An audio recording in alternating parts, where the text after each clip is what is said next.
So when children are born into a traumatic, an abusive family, like generational trauma, like I was, my parents didn't know how to process their emotions. They did not know how to surf the waves of life. They did not know how to teach me how to go in, surrender to my fear, guilt, and shame, and then come out of it. They were just busy denying that there was any fear, guilt, and shame. I mean, we just swept things under the rug. We had Mount Everest under the rug in my house.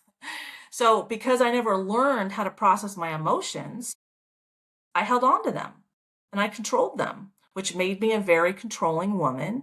And I was protecting myself and my masculine because of my rape wounds. And then I'm repressing my emotions, so I'm controlling, and all that's coming out of me. And I'm wondering why my external reality and relationships are all failing. You see what I mean? When I acknowledged the amount of challenge I was having in my soul and my heart, then my external reality made a lot of sense.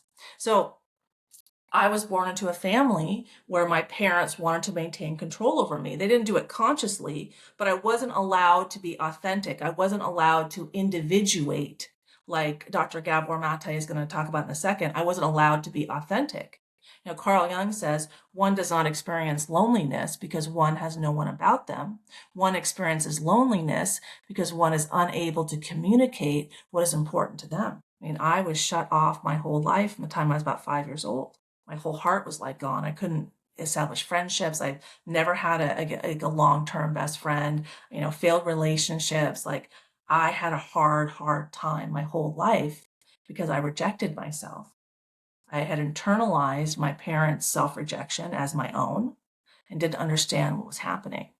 So I blamed everybody else for my problems, like my parents blamed me for their problems. I mean, I am direct and very intuitive. That's highly uncomfortable for my mom, who's an alcoholic, and my dad, who's a workaholic. I see everything and I say it clearly, and I'm smart. So you see the challenge there? Shut up, Carrie. Oh, you know, on multiple fronts, okay? So I shut up. But when I healed, I opened my mouth again. And I healed the connection between my womb and my mouth, and now I communicate great. But because I was not able to be authentic as a child, I was not able to individuate as a child, I wasn't able to process my emotions. So let's get into Dr. Gabor Mate, and he gets into this really well.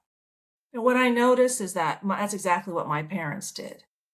But as a child, the desire and that kind of just subconscious draw to have a relationship with your parents is so strong that it took me until my 40s until I could let that go.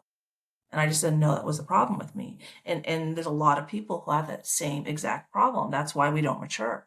When we don't process our wounds, our wounds keep that part of ourselves immature. It doesn't grow. It doesn't mature into a healthy adult. It doesn't individuate.